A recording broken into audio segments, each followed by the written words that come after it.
Caroline Oakley is now being called to give evidence. In June 2015, she was employed as a senior neonatal unit nurse at the Countess of Chester Hospital. Mrs. Oakley confirmed she would at times be a shift leader and would look after the people on that shift, not necessarily working with managers. She confirmed she had direct involvement with Child D on the night shift from June 21st to 22nd and was her designated nurse during that shift. Mrs. Oakley says she does not recall which nurses were designated nurses for which babies that night. Her nursing note, written retrospectively at 4:46 a.m. on June the 22nd for the night shift, is presented to the court. The note records at the handover, quote, "Lower limbs dusky and feet bruised. Doctors aware. Feet cool to slightly warm. Observation satisfactory." Mrs. Oakley added Child D was, quote, "nursed on CPAP in air, antibiotics given as prescribed." Mrs. Oakley tells the court Child D was not pink yet and might have been sampled with heel pricks which could make the feet bruised. She said it was something to monitor but was not a concern at that stage, and those observations had been relayed to doctors. The nurse said Child D's circulation was not 100% brilliant at that point, but this was common in newborn babies. The note records Child D was reviewed by Dr. Andrew Brunton. The decision was made to, quote, "commence feeds and increase as tolerated with expressed breast milk." Blood gas readings taken at 11:52 p.m. and 1:14 a.m. were, quote, "satisfactory." Mrs. Oakley said she remembered, quote, "being very happy with her at that point of the night shift. While Child D was an intensive care patient in the neonatal unit, she was only requiring a little assistance with breathing and she was stable." The observation chart for Child D for that night shift is shown to the court, which shows Caroline Oakley's initials signing hourly observation readings. The heart rate, respiration rate and temperature are recorded. Child D's heart rate says for the first few hours the heart rate was, quote, "completely normal up to 12:30 a.m. It had peaked at 1:15 a.m, but could have been after handling and or a nappy change, Mrs. Oakley tells the court. She said that reading was, quote, "still within normal parameters." The respiration rate was at the, quote, "upper end of what would be considered ideal, but was still within normal parameters," Mrs. Oakley adds. The temperature readings are also, quote, "completely normal with no high temperature." A further observation chart records the readings made for Child D being on CPAP. The chart recorded Child D did not require oxygen support at this stage, having been taken off that in the early hours of June 21st. The oxygen saturation levels were 100, which meant Child D was breathing beautifully. Another intensive care chart is shown to the court, showing fluids administered during the evening and night of June 21st. A, quote, "minimal amount of acidic aspirates is recorded from the stomach in the evening." It was followed by, quote, "mostly clear aspirates with occasional darker bits." Mrs. Oakley says there was nothing she was worried about from those readings. The neonatal infusion prescription chart at 1:25 a.m. is shown to the court. It is signed by Caroline Oakley and Lucy Letby. Mrs. Oakley says usually the nurse looking after the baby will administer it. She confirms the two signatures made, showing they had checked the fluid. Mrs. Oakley adds, quote, "I would presume that I connected the fluid." At 1:30 a.m, Nurse Oakley's notes record, quote, "call to nursery by senior nurse and senior nurse Letby. Child D had desaturated to 70s, required oral suction as was bubbly and had lost colour. Discolorations to skin observed. Trunk, legs, arm, chin. Dr. Brunton called to review." Mrs. Oakley says she remembers being on her break at 1 a.m. to 2 a.m, so was in the resuscitation room where staff had their breaks. She said she had gone because Child D was poorly. The prosecution asked about the timing of the 1:25 a.m. medication and if the nurse can account for that. Mrs. Oakley says she cannot. She says, quote, "to the best of my knowledge, I remember going on my break and remember being called back. I'd only been gone for half an hour and I'd been really happy with her before I left. I remember saying, 'what's happening?'" Asked about the note, Mrs. Oakley said the bubbly bit is for bubbly saliva. She says she does not remember specifically the exact rash discoloration, but, quote, hadn't seen it before. It was dark, it was unusual, and the rash struck me. Asked to expand on that, she says, quote, I haven't seen that rash before on a baby I have looked after, to the best of my knowledge in all my years of neonates. Mrs. Oakley adds, quote, it was unusual, I had not seen it before, and probably struggled to describe it. It was a deep red-brown, different from mottling, different from what I'd seen before. She says sometimes babies can look generally white with a mottled all-over appearance, whereas this was a rash in specific places. She says, quote, it was just different from what I'd seen before. That's what stayed with me.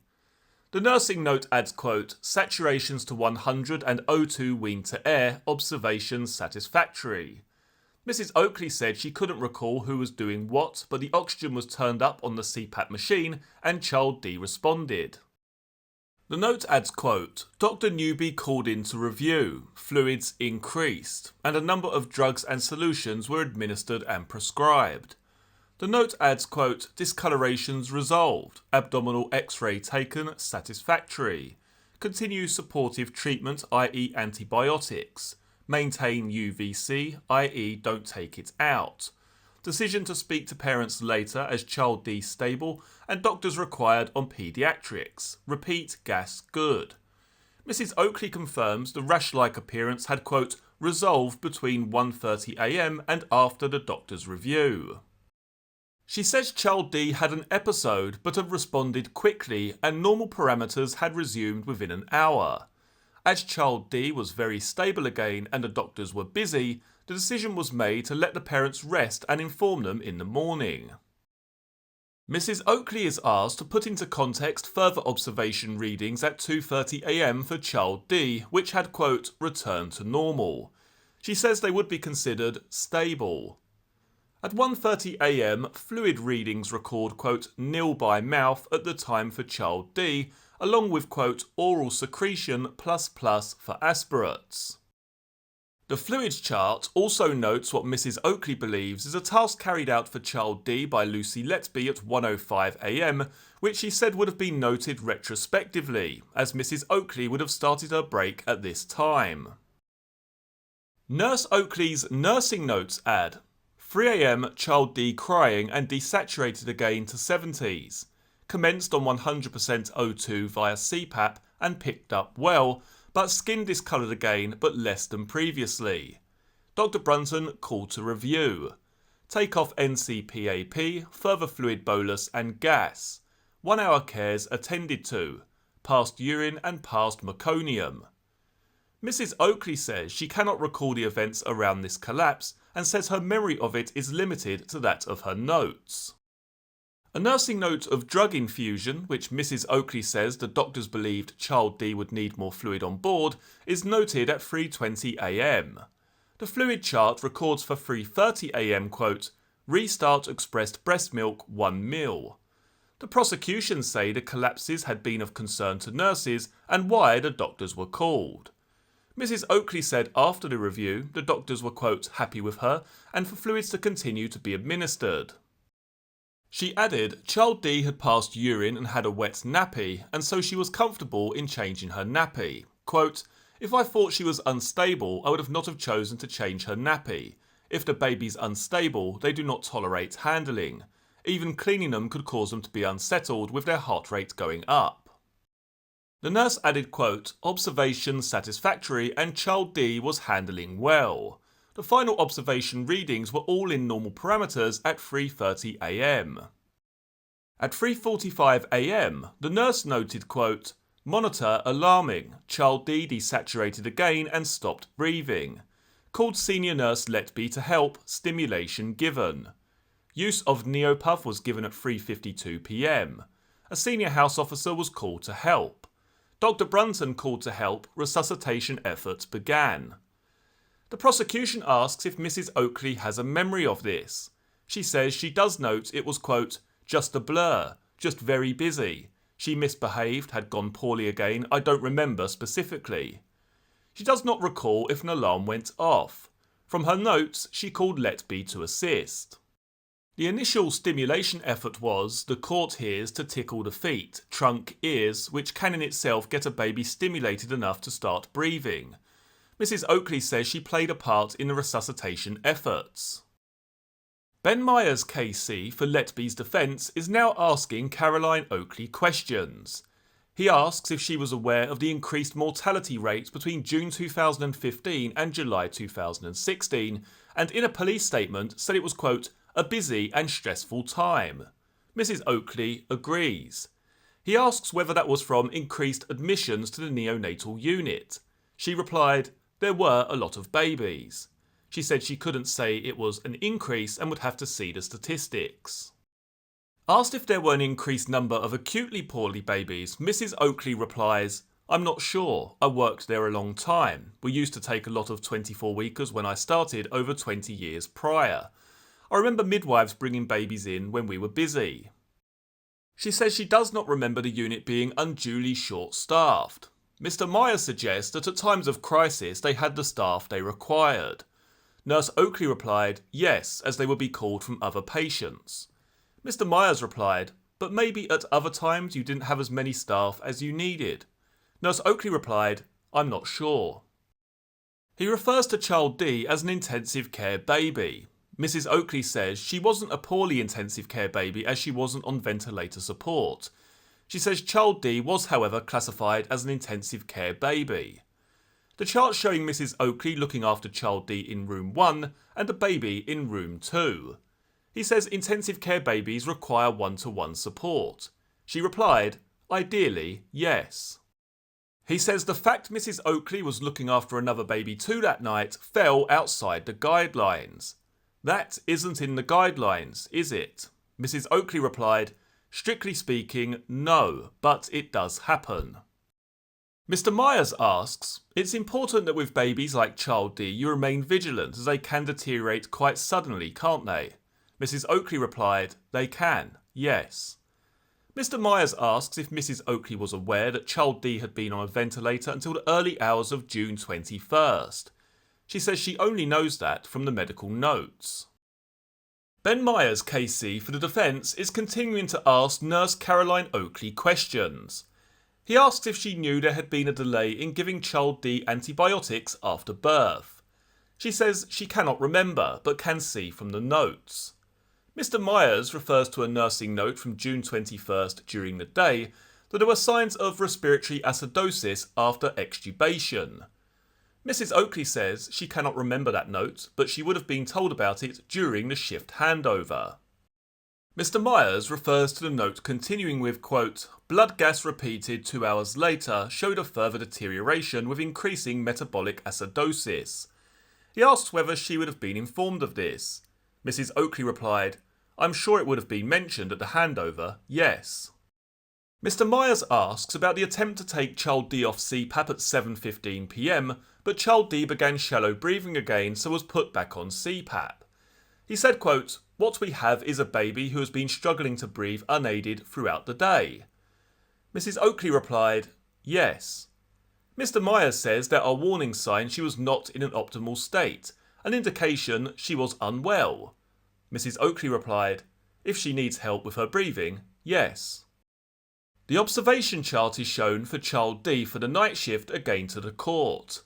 Mr. Myers then refers, for context, to the previous 24 hours, showing child D's observations were in, quote, the warning zone for heart rate and breathing rate on several hourly observation readings from late on June 20th throughout the day of June 21st. A blood gas readings chart is shown to the court. The pH readings recorded at 10:14 am and 12:10 pm on June the 21st of 7.194 and 7.173 are, quote, acidic.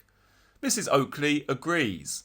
She adds that doctors would have a better idea of the parameters of what would be normal readings for babies.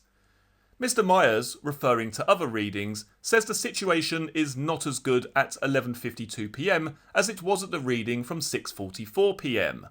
Mrs. Oakley agrees. Mr. Myers says the blood gas readings are worse at 1:14 am and point to deterioration. Mrs. Oakley says the readings to her are not as good as earlier, and says the doctors would take action based on them. Mr. Myers refers to the break Mrs. Oakley took between 1 and 2 a.m. Mrs. Oakley says she is not sure the 1:14 a.m. blood gas reading notes are in her handwriting. Mr. Myers refers to the 1:15 a.m. observation chart reading note which has Mrs. Oakley's signature initials. Mrs. Oakley says she would have usually expected to write those observations at 1:30 a.m. Prior readings are 11:30 p.m. and 12:30 a.m, with subsequent readings at 2:30 a.m. and 3:30 a.m, and may have written them retrospectively. Quote, "It does happen." An IV prescription chart with Mrs. Oakley's signature initials at 1:25 a.m. is presented to the court. Mrs. Oakley said the prescription is not in her handwriting. Mr. Myers says it's not unusual for nurses to help each other out, particularly for procedures which could involve two nurses. Mrs. Oakley agrees. A fluids chart is presented showing the gastric tube change recording 0105 suction PP2 AXR bolus. Mrs. Oakley says she believes she has written that retrospectively and has summarised what was told for that 1:05 a.m. She has summarised that they wanted a bolus and an abdominal x-ray. She says she would have been told all this by Lucy Letby, by another nurse Kate Percival Ward, or a combination of both. Mr. Myers refers to the 1:30 a.m. collapse of child D. Mrs. Oakley says it was a short distance from the resuscitation room to room 1 and does not recall who came to get her. Mr. Myers said child D responded well to the oxygen and no resuscitation was required. Mrs. Oakley agrees. Mr. Myers refers to the skin discoloration of child D at the time of the first collapse. Mr. Myers asks, "Does that suggest the skin discoloration was all over her body?" Mrs. Oakley replies, "The front of it, yes, but I don't know if it was all the trunk. I don't think it was all the trunk, all the legs." Mr. Myers refers to her finding the rash-like appearance being, quote, "unusual and a struggle to describe it. You said you couldn't remember it. It was a deep red-brown. Is that what you saw?" "I just remember the rash. I don't remember the specifics of it. I just remember it was an unusual rash." Would it be fair to say the fact it was unusual stuck in your mind? It always has, yes. Mr. Myers refers to the 3 a.m. collapse of child D. He suggests that Mrs. Oakley was present at the time of the collapse. Mrs. Oakley says she would have been in the vicinity at the time and does not remember what she was doing. Mr. Myers says it was an episode which resolved quickly and resulted in a decision to take child D off CPAP. He asks whether there had been a discussion about child D's breathing support difficulties earlier that day. Mrs. Oakley says she does not remember. She says she believes if the desaturations had gone to the 70s, the alarms would have gone off and she would have been alerted to child D. The 3:45 a.m. collapse is now being referred to. Mr. Myers says at that point, child D had been taken off CPAP. Mrs. Oakley replies, "Honestly, you would have to check the times for me." Mr. Myers replies, "She was stable in between these two times?" Mrs. Oakley replies, "Definitely." Mr. Myers says there is then a more marked deterioration as child D stopped breathing and Nurse Oakley called for help. Mrs. Oakley agrees. The prosecution rise once more, led by Simon Driver, to ask about the discoloration of child D's skin at 1:30 a.m. He asked what it was that struck her about the rash appearance that was unusual at 1:30 a.m. She replied, quote, "I had not seen it before." He asks how it had changed by 3 a.m. She replies the rash wasn't as pronounced, not as bad, but she was not expecting child D to deteriorate again. She says she had previously experienced mottled appearance in babies, newborn spots or mottled, but we don't specifically get rashes in my experience. So that concludes day 20 in the trial of Nurse Lucy Letby. If you wish to keep up to date with all the trial process concerning Lucy Letby, please do give this video a thumbs up below and subscribe to the channel. You'll also see in front of you very shortly the Lucy Letby playlist, which has all of the videos concerning this case in one convenient folder. Many thanks for joining me for this video. I look forward to seeing you all again for the next one. Take care. Cheers.